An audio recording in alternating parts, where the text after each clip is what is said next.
إن الحمد لله نحمده ونستعينه ونستغفره ونعوذ بالله من شرور أنفسنا ومن سيئات أعمالنا من يهده الله فلا مضل له ومن يضلل فلا هادي له وأشهد أن لا إله إلا الله وحده لا شريك له وأشهد أن محمدًا عبده ورسوله يا أيها الذين آمنوا اتقوا الله حق تقاته ولا تموتن إلا وأنتم مسلمون يا أيها الناس اتقوا ربكم الذي خلقكم من نفس واحدة وخلق منها زوجها وبث منهما رجالا كثيرا ونساء واتقوا الله الذي تساءلون به والأرحام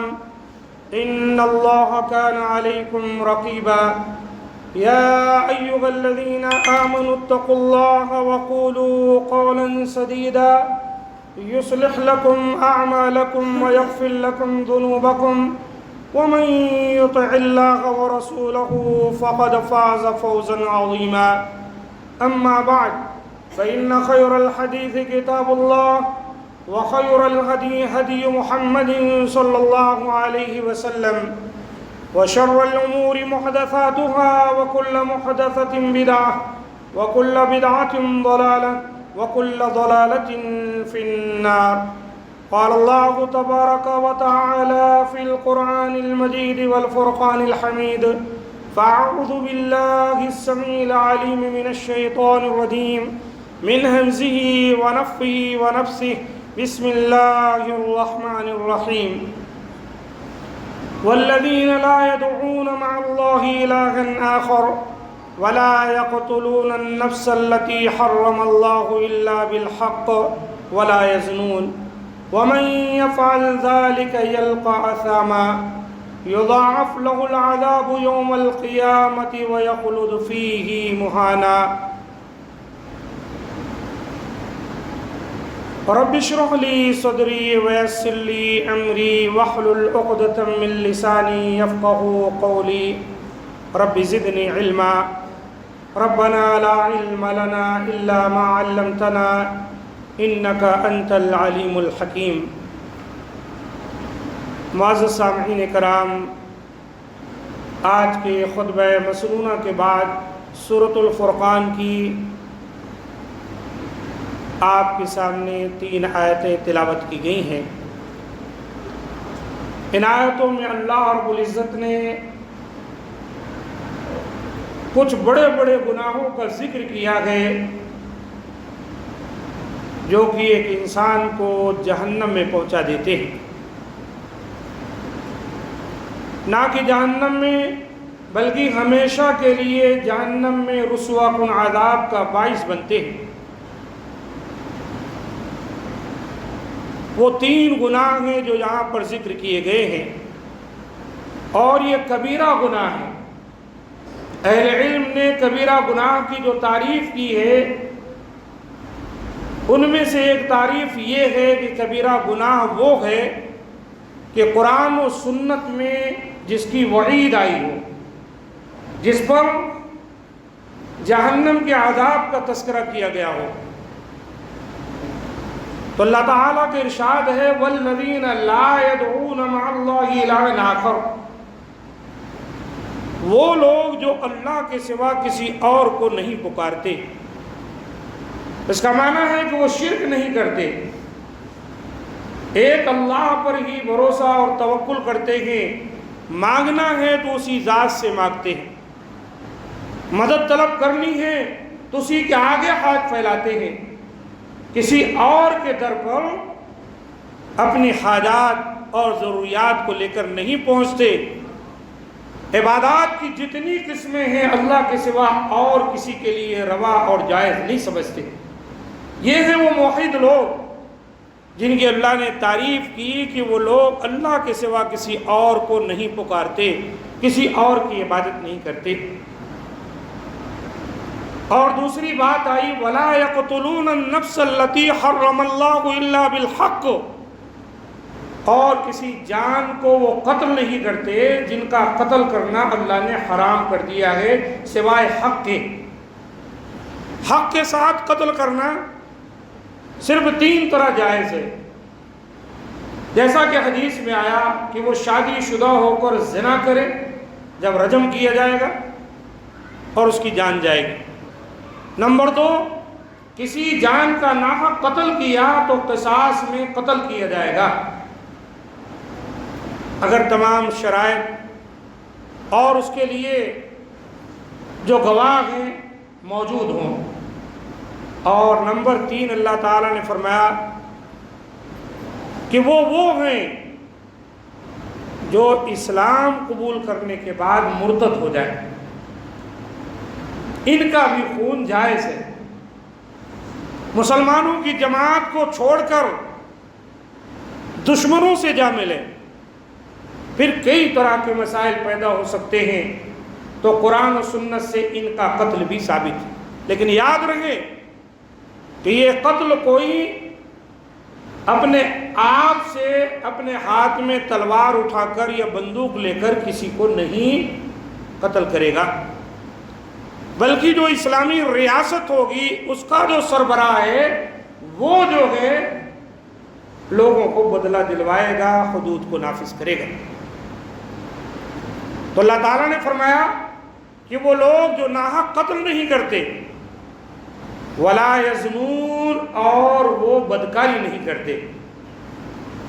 یہ 3 گناہوں کا ذکر اللہ تعالیٰ نے کیا کہ جو لوگ ایسا نہیں کرتے، ظاہر سی بات ہے وہ بڑے اچھے لوگ ہیں، لیکن جو کریں گے وَمَن يَفْعَلْ ذَلِكَ، جو ایسا کرے گا یلقى اثاما، وہ جہنم میں ڈال دیا جائے گا، اپنے گناہ کی سزا پائے گا۔ قیامت والے دن یضاعف له العذاب، عذاب کو 2 چند کر دیا جائے گا، بڑھا کر عذاب میں اس کو ڈالا جائے گا۔ وَيَخْلُدُ فِيهِ مُهَانًا، اور جہنم میں ہمیشہ رسوا کن عذاب سہتے ہوئے پڑا رہے گا۔ تو یہ تینوں گناہ کبیرہ گناہ ہیں، گرچہ کہ آگے اللہ تعالیٰ نے جو توبہ کرنے، ایمان لے آئیں، نیک عمل کرنے لگ جائیں، ان کو مستثنا قرار دیا کہ اللہ ان کے گناہوں کو نیکیوں میں تبدیل کر دے گا۔ بہرحال آج کا جو عنوان ہے وہ ناحق قتل۔ ہم دیکھ رہے ہیں کہ معاشرے کے اندر، بالخصوص اپنے شہر حیدرآباد کے اندر، قتل و غارت گری کا بازار عروج پر ہے۔ آئے دن ہم میڈیا میں، اخبار میں اور بھی دیگر جو سوشل ذرائع ہیں دیکھتے رہتے ہیں کہ آج فلاں کو قتل کر دیا گیا، آج فلاں کو، آج فلاں کو۔ کبھی میاں بیوی کے مسائل ہیں، بیوی خود اپنے شوہر کو زہر دے کر مارتی، یا کسی اپنے آشنا کے ساتھ اپنے شوہر کو سوتے ہوئے گلا دبا کر ختم کر دیتی۔ کبھی شوہر اپنے بیوی بچوں کو قتل کر دیتا ہے، زہر دے دیتا ہے، اس لیے کہ قرضے میں مبتلا ہے، ان کو کھلانے یا ان کی پرورش کی اس کے پاس استعداد نہیں ہے، طاقت نہیں ہے۔ تو کبھی ہم دیکھ رہے ہیں معمولی باتوں پر نوجوان بچے، بعض تو ایسے ہیں کہ جو بھی بلوغت کی عمر کو نہیں پہنچے ہیں سرکاری طور پر، وہ بھی اپنے ساتھی کو چھرا گھونپ دیتے ہیں تھوڑی باتوں پر، کبھی کاروبار کے معاملات میں۔ تو بہرحال یہ جو قتل و غارت گری ہے یہ عروج پر ہے۔ ایسے میں یہ بات جاننی بہت ضروری ہے کہ آخر یہ قتل و غارت گری کیوں معاشرے کے اندر پھیلی۔ بہت سارے وجوہات ہیں جن کا تذکرہ میں نے کیا، انہی میں سے ایک وجہ ہے منشیات، یہ نشہ آور چیزوں کا استعمال کرنا۔ جیسا کہ آج کل ہم دیکھ رہے ہیں کہ ہمارے نوجوان بچے اس معاملے میں پکڑے جا رہے ہیں، کہیں گانجا، کہیں افیم، اس طرح کی چیزیں، اس کا کاروبار کر رہے ہیں، اس میں پکڑے جاتے ہیں، جیل ہوتی ہے، اور پھر اس کا استعمال کر کے وہ بہت بڑے جرائم انجام دیتے ہیں۔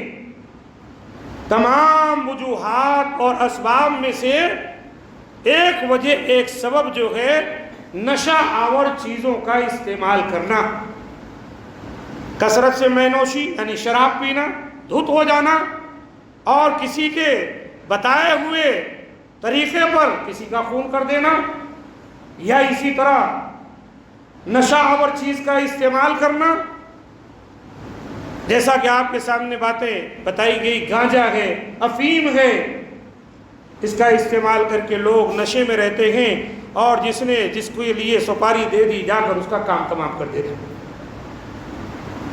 یہ لت بہت بری طرح معاشرے کے اندر پھیلتی جا رہی ہے، ہر طرح کے لوگ اس میں شامل ہیں، لیکن افسوس یہ ہے کہ مسلمان شامل ہیں۔ ابھی حالیہ دنوں میں، ہفتے بھر بھی نہیں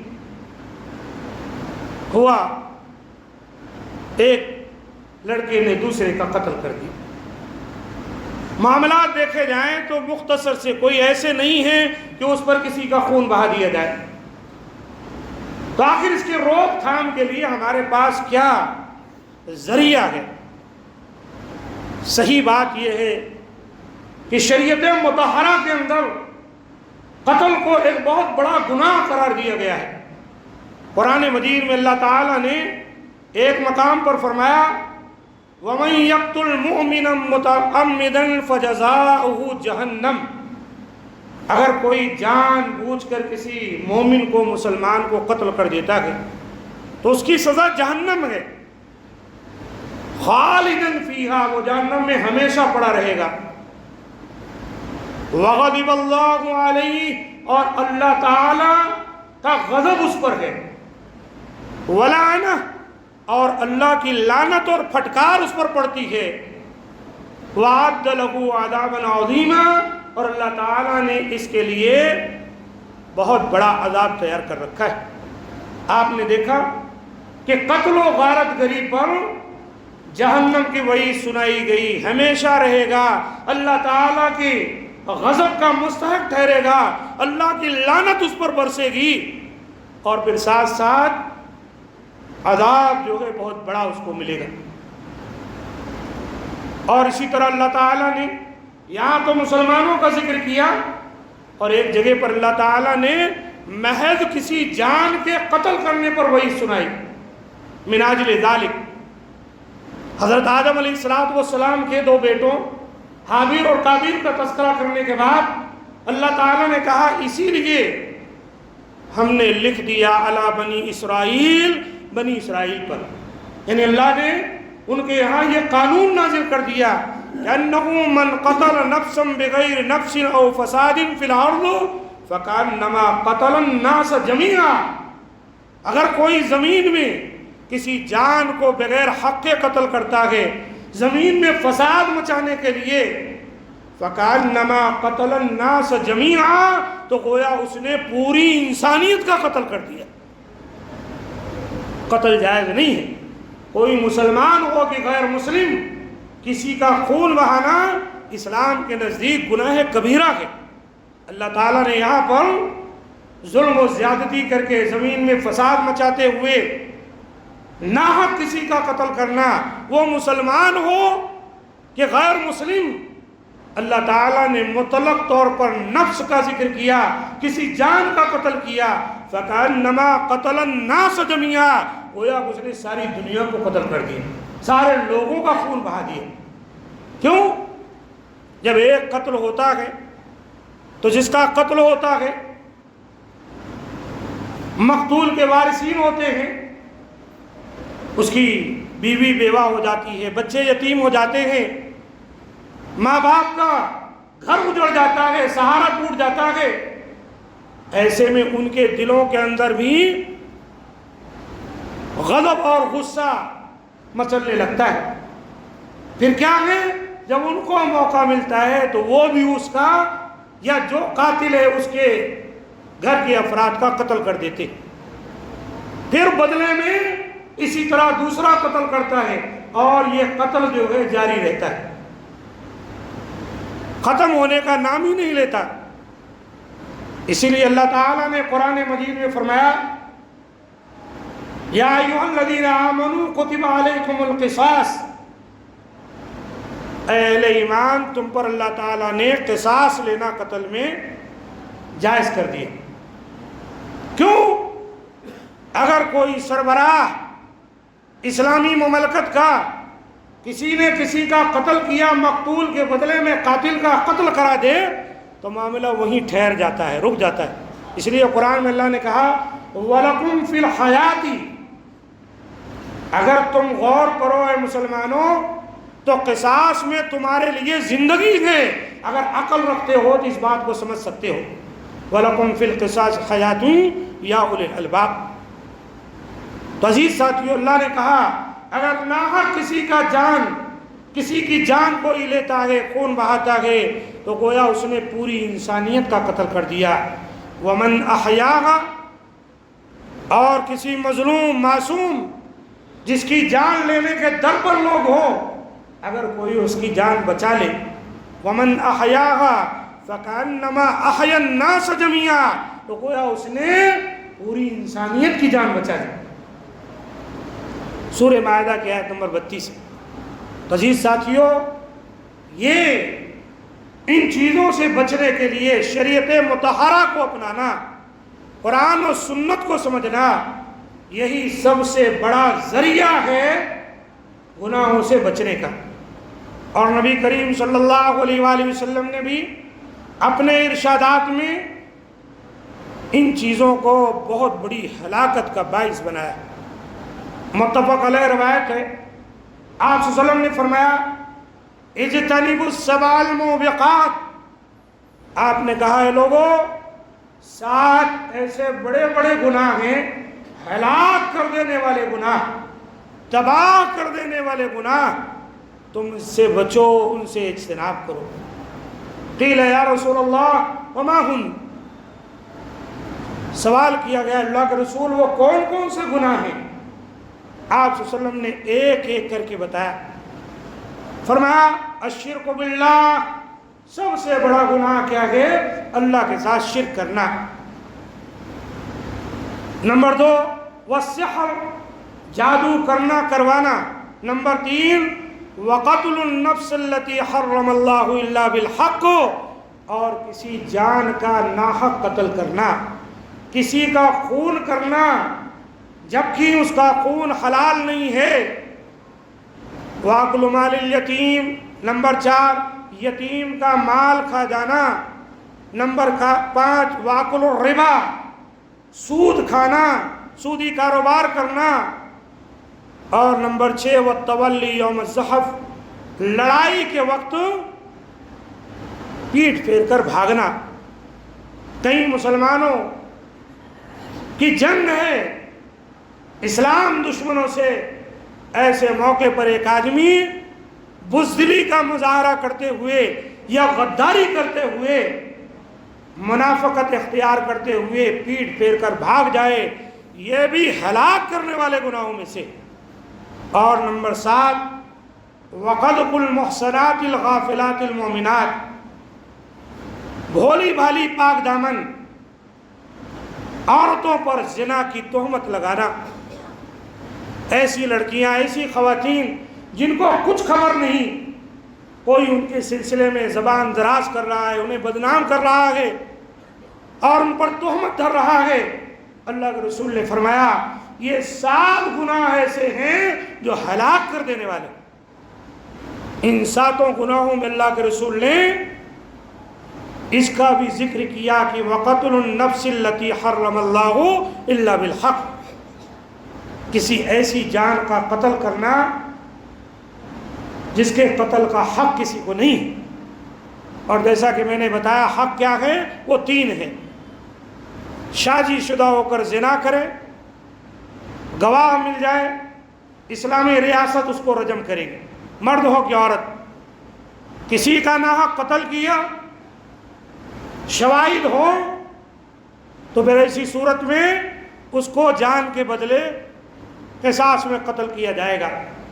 اور جو اپنا دین چھوڑ کر پلٹ جائے، مرتد ہو جائے، مسلمانوں کی جماعت سے نکل جائے، اور ان کے لیے خطرات پیدا کرنے والا ہو، اس کو بھی اسلامی ریاست قتل کرے۔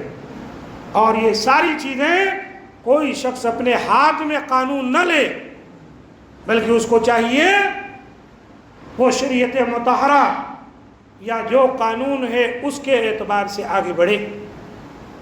یہ وہ چیزیں ہیں جو اللہ کے رسول نے روکی۔ ایک مسلمان کو چاہیے وہ اپنی شریعت کو سیکھے اور جانے کیا حلال ہے، کیا حرام ہے، کون سے گناہ کبیرہ ہیں، کون سے صغیرہ ہیں۔ آج ہماری نوجوان نسل جو شریعت مطہرہ سے بیزار ہے، وہ علم حاصل نہیں کیے یا دنیاوی علوم کے اسیر بن کے رہ گئے ہیں، شریعت کا، قرآن و سنت کا علم حاصل نہ کرتے ہیں، نہ کرنا چاہتے ہیں۔ ایسے لوگوں کو شریعت نہیں معلوم، یہ جو ہے یہ انتہائی اقدام اختیار کرتے ہیں اور اپنے لیے، اپنے خاندان کے لیے، اور جس کو قتل کرتے ہیں اس کے لیے اور اس کے خاندان کے لیے ایک بہت بڑے آزمائش کا دروازہ کھول دیتے ہیں۔ یہ تو دنیا ہے، آخرت میں بھی ایسے لوگوں کے لیے بہت بڑا عذاب ہے، جیسے کہ بات آپ کے سامنے آگے گزری۔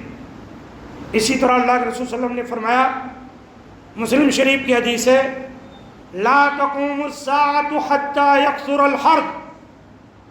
اللہ کے رسول صلی اللہ علیہ وسلم نے فرمایا قیامت نہیں قائم ہوگی یہاں تک کہ کثرت کے ساتھ حرج۔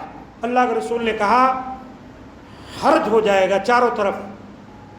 قالوا وما الحرج یا رسول اللہ، صحابہ کرام نے کہا اللہ کا رسول یہ حرج سے کیا مراد ہے؟ آپ صلی اللہ علیہ وسلم نے فرمایا القتل القتل، یعنی قیامت نہیں قائم ہوگی مگر اس وقت جو قتل عام ہو جائے گا۔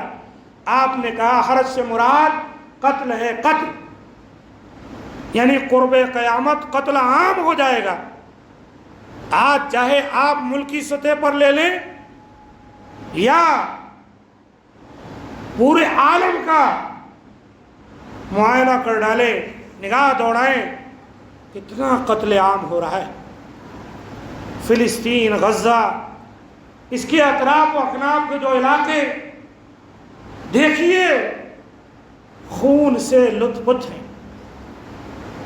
روزانہ سینکڑوں بچے، خواتین، جوان، بوڑھے مر رہے ہیں، کوئی پرسان حال نہیں، خون ہی خون، خون ہی خون۔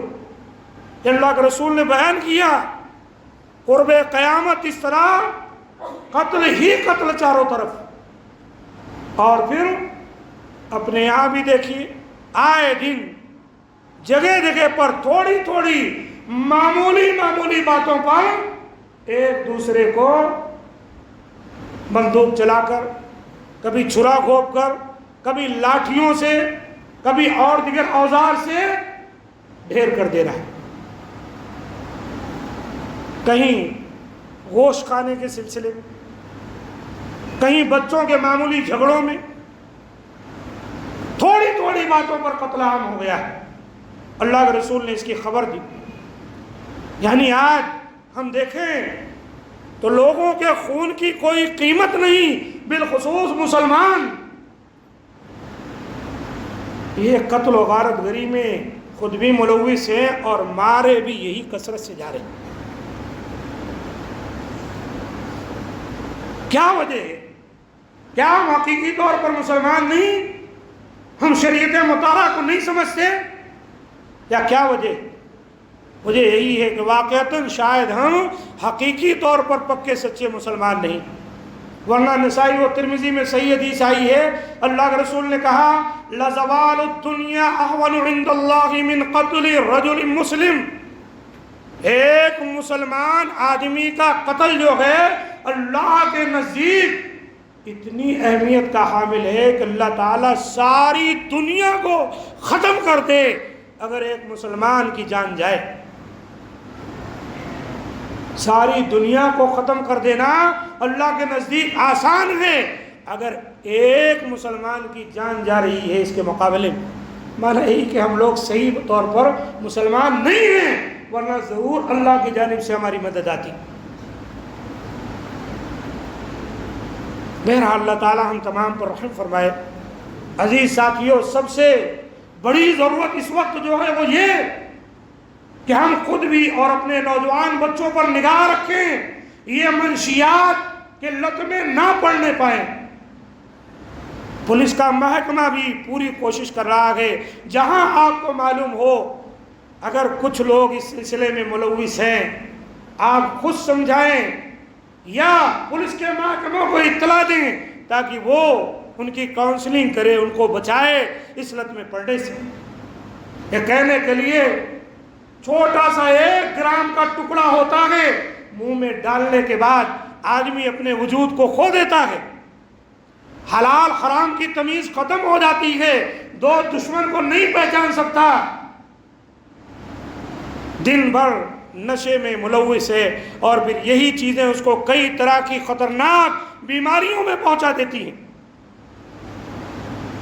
اور پھر اگر وہ نشہ آور چیز اس کو نہ ملے جو ایک چھوٹا سا ٹکڑا ہے، تو پھر یہ کیا کرتا ہے، اس کے لیے کچھ بھی کر دینے کے لیے تیار ہے۔ وہ چیز حاصل ہو جائے اس کے لیے کسی کا قتل کر سکتا ہے، کسی کی جان لے سکتا ہے، کسی کی چوری کر سکتا ہے، کسی کے یہاں ڈاکہ ڈال سکتا ہے، کسی کے ساتھ زیادتی کر سکتا ہے، کچھ بھی کر سکتا ہے۔ یہ سب یہی نشہ آور چیز، افیم، گانجا اور اس سے متعلقہ جتنی چیزیں۔ لہذا ہم کو چاہیے کہ ہم ان نشہ آور چیزوں سے اپنے آپ کو بچائیں، شراب کی لعنت سے اپنے آپ کو چھڑائیں، اور پھر ساتھ ساتھ اپنے بچوں پر، نوجوان نسل پر نگاہ رکھیں معاشرے میں، کہیں یہ بھٹک تو نہیں ہوئی اس راستے سے۔ 16، 17 سال، 18 سال کے بچے پکڑے جا رہے ہیں، اور پھر ساتھ ساتھ ان بچوں کی صحیح حفاظت اور نگہداشت کی جائے، ان کی صحیح تربیت کی جائے، ان کو صحیح تعلیم دی جائے، تاکہ یہ سمجھیں کہ کیا گناہ ہے اور کیا ثواب ہے۔ اللہ کے رسول صلی اللہ علیہ وآلہ وسلم نے اس سلسلے میں بہت ساری نصیحتیں اپنی امت کو پہنچائی ہیں اور دی ہیں۔ ضرورت اس بات کی ہے ایک مسلمان ہونے کی حیثیت سے ہم ان چیزوں کو سیکھیں اور اپنے آپ کو بچائیں۔ الحمدللہ اس کے لیے ہماری مساجد میں کئی طرح کے دروس رکھے گئے۔ الحمدللہ جمعیت اہل حدیث حیدرآباد سکندرآباد کی جانب سے دورہ شرعیہ علمیہ اس طرح کے دروس رکھے گئے ہیں، جہاں اسلامیات، ایمانیات اور دیگر شریعت کے علوم جو ہیں سکھائے جاتے ہیں۔ ہم کو چاہیے خود بھی ان دروس میں حاضر ہوں، اپنی خواتین کو، اپنے بچے اور بچیوں کو لائیں تاکہ وہ علم حاصل کریں۔ علم ایک روشنی ہے، جیسے روشنی اگر کہیں اندھیرے میں کر دی جائے تو اندھیرا دور ہو جاتا ہے اور روشنی سے ہر چیز نمایاں ہو جاتی ہے، کیا صحیح کیا غلط انسان پہچان لیتا ہے۔ ایسے اگر علم کی روشنی آپ کے اندر آ گئی تو آپ کی جہالت کا جو اندھیرا ہے وہ خود بخود آپ کے اندر سے دور ہو جائے گا۔ کیا صحیح کیا غلط آپ خود اس کا فیصلہ کر سکتے ہیں۔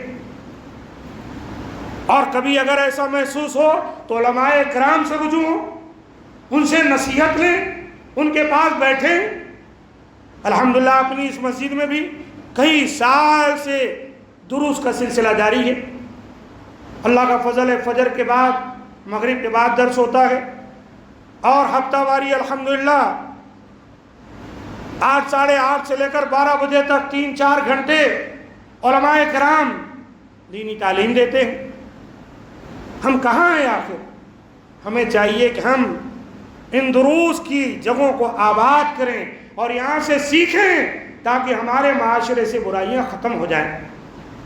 یہ ہم تمام کی ذمہ داری ہے کہ ہم اپنے ملک کو، ملت کو، اپنے شہر کو اس جو ہے کبیرہ گناہ، قتل و غارت گری اور منشیات اور نشہ آور چیزوں سے پاک کریں۔ اگر اس سلسلے میں ہم کوتاہی کریں گے، غفلت کریں گے تو یاد رکھیں آج کسی اور کے ہاں کوئی مسئلہ نظر آ رہا ہے، بعید نہیں ہے کہ تھوڑے دن میں وہ آپ کے گھر میں بھی چکرانے لگ جائے، آپ کی آل اولاد بھی اس کی لپیٹ میں آ جائیں۔ کیونکہ معاشرے میں جب کوئی برائی پھیلتی ہے تو آہستہ آہستہ وہ سب کو اپنے لپیٹ میں لے لیتی ہے۔ اللہ تعالیٰ سے دعا ہے کہ مولا کریم ہم تمام کو اس طرح کی برائیوں سے محفوظ رکھے اور قرآن و سنت پر عمل کرنے والا بنائے۔ اللہ تعالیٰ قتل و غارت گری اور منشیات جیسی لعنت سے اللہ تعالیٰ ہمیں اور جمیع مسلمانوں کو محفوظ رکھے، شریعت مطہرہ کو اختیار کر کے شریعت کے باتیں سیکھ کر اس پر عمل کی توفیق دے، ہمارے گناہوں کو بخش دے، ہماری خطاؤں کو فرما دے اور ہمارے حال پر رحم فرمائے۔